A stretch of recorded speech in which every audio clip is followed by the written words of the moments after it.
Assalamualaikum warahmatullahi wabarakatuh. Selamat pagi anak-anak.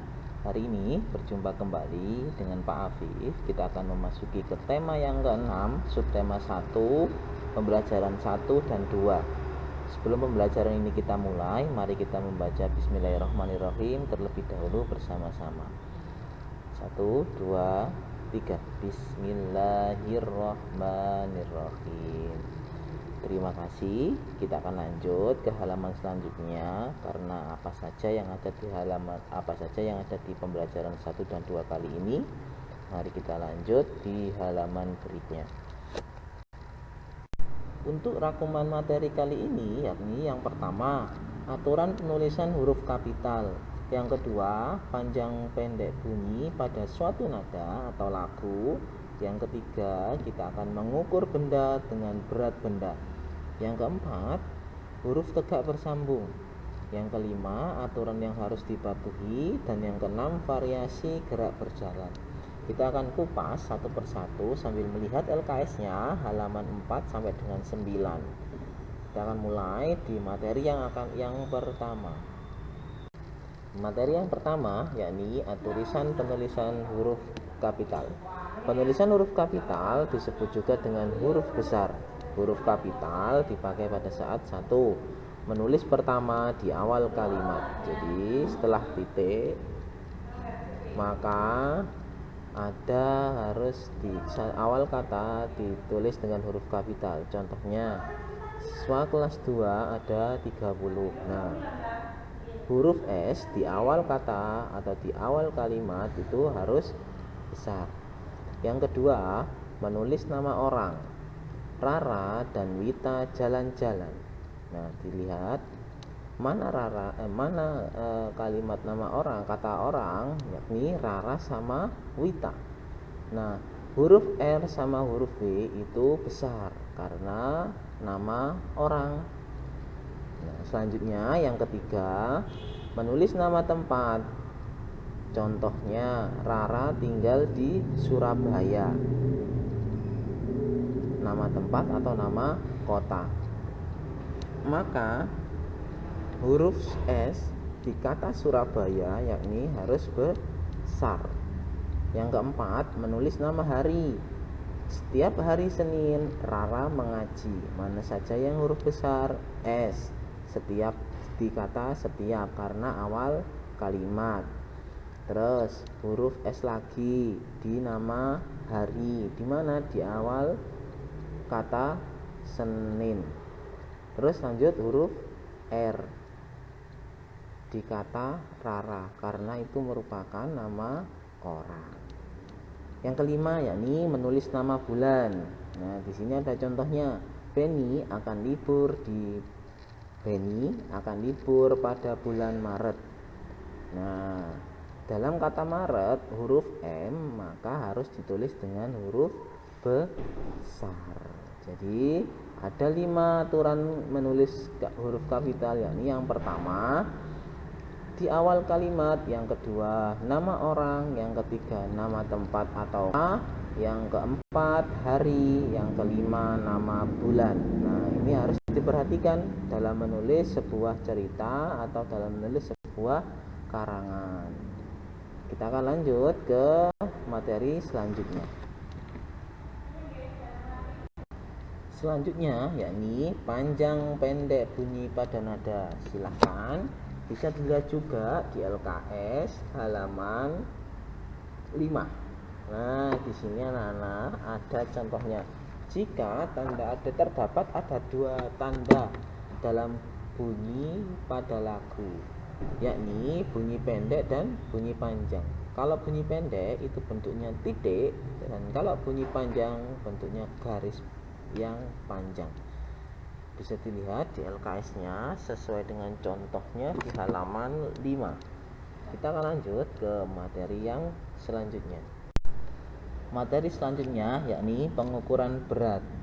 Nah, di sini bisa kita lihat di LKS halaman 6, di situ ada pengukuran berat.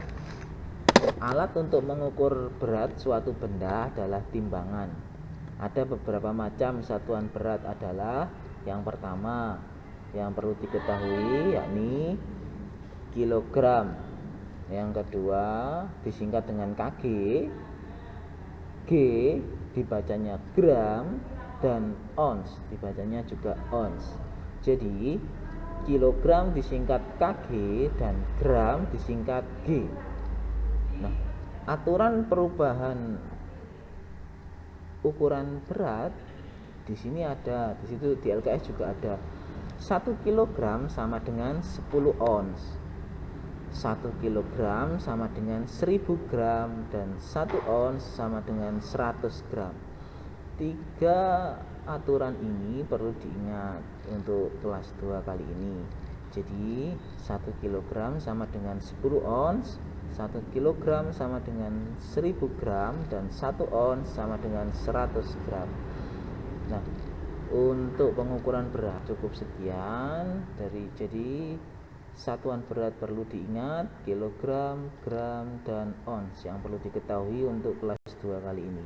Dan aturan perubahan satuan berat dari kilogram ke ons, kilogram ke gram, ons ke gram. Kita akan lanjut ke materi yang selanjutnya. Materi selanjutnya yakni penulisan huruf tegak bersambung. Ada tata cara dalam penulisan huruf tegak bersambung. Berikut contohnya.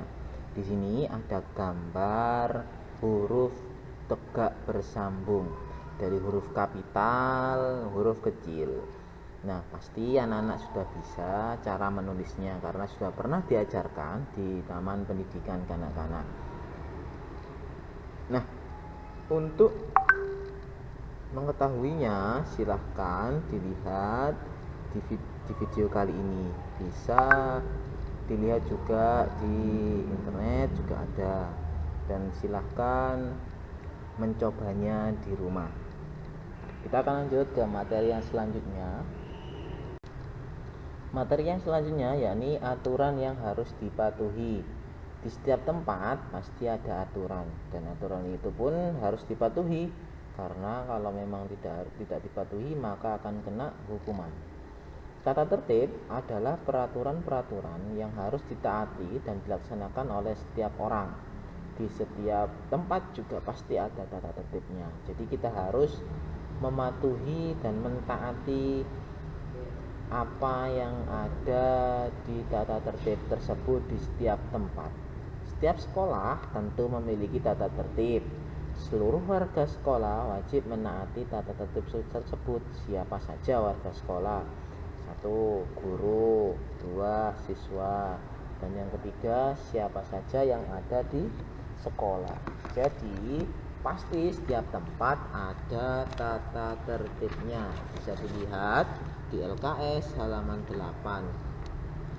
Nah, di halaman 8 kali ini ada cerita Benny. Benny adalah siswa yang rajin saat di sekolah dan di rumah. Benny tidak pernah melanggar tata tertib sekolah. Benny datang ke sekolah tepat waktu. Benny juga pulang sekolah tepat waktu. Benny memakai seragam yang sesuai. Sikap Benny juga baik dan sopan. Nah, di situ kita harus menaati tata tertib yang ada di sekolah. Benny sudah mentaati tata tertibnya, jadi Benny termasuk anak yang baik. Kita akan lanjut ke materi yang selanjutnya. Materi yang selanjutnya yakni variasi gerak berjalan berirama. Silahkan dilihat LKS-nya di halaman 9. Di situ anak-anak ada contoh gerakan langkah biasa. Nah, di sini juga ada gambar dari Pak Afif. Yang kedua langkah rapat, dan yang ketiga yakni gerakan langkah keseimbangan. Nah, di sini anak-anak cara-cara melakukannya juga ada, dari gerakan langkah biasa, gerakan langkah rapat, dan gerakan langkah keseimbangan. Nah, bisa dilihat di LKS-nya di halaman 9 dan dibaca sendiri. Kita akan lanjut ke materi yang selanjutnya. Terima kasih anak-anak, untuk materi kali ini cukup sekian dari Pak Afif. Semoga bermanfaat. Untuk tugasnya akan diberitahukan via grup WhatsApp. Sekian dari Pak Afif, mohon maaf apabila ada salah kata. Wassalamualaikum warahmatullahi wabarakatuh.